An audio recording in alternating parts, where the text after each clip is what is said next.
અરવલ્લી જિલ્લાના મોડાસાની મુલાકાતે માનનીય મુખ્યમંત્રી ભૂપેન્દ્ર પટેલ પધાર્યા હતા અને તારીખ 21/12/2023ના રોજ મુખ્યમંત્રીએ મોડાસા ખાતે પધારી તેમના વરદ હસ્તે ખાતમુહૂર્ત અને લોકાર્પણના કામોને ખુલ્લા મૂક્યા હતા, જેમાં રાજ્ય ધોરીમાર્ગ 220 કેવી કુમાપુરા સબસ્ટેશન, 466 કેવી રડોદરા સબસ્ટેશન, હાથમતી જળાશય આધારિત ભિલોડા તાલુકાના વિસ્થાપિત ગામોના તળાવો તથા મોડાસા નગરપાલિકા વિસ્તારના ભૂગર્ભ ગટર પ્રોજેક્ટ અને જુદા જુદા 9 કામોનું ખાતમુહૂર્ત કર્યું હતું.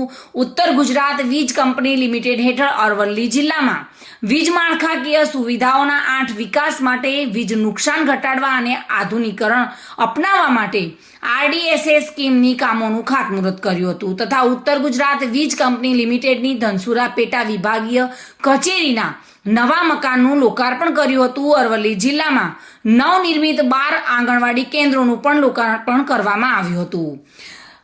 આ ઉપરાંત બાયડ નગરપાલિકા વિસ્તારમાં 10 અલગ અલગ વિસ્તારોમાં અદ્યતન CCTV કેમેરા લગાવવાનું કામ પણ લોકાર્પણ માનનીય મુખ્યમંત્રીના વરદ હસ્તે કરવામાં આવ્યું હતું.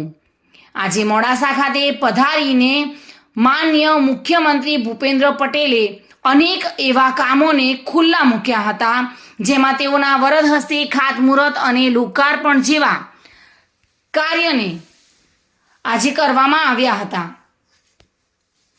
વિક્રાંત ભાટિયા સાથે મોડાસાથી bureau report, today Gujarati news.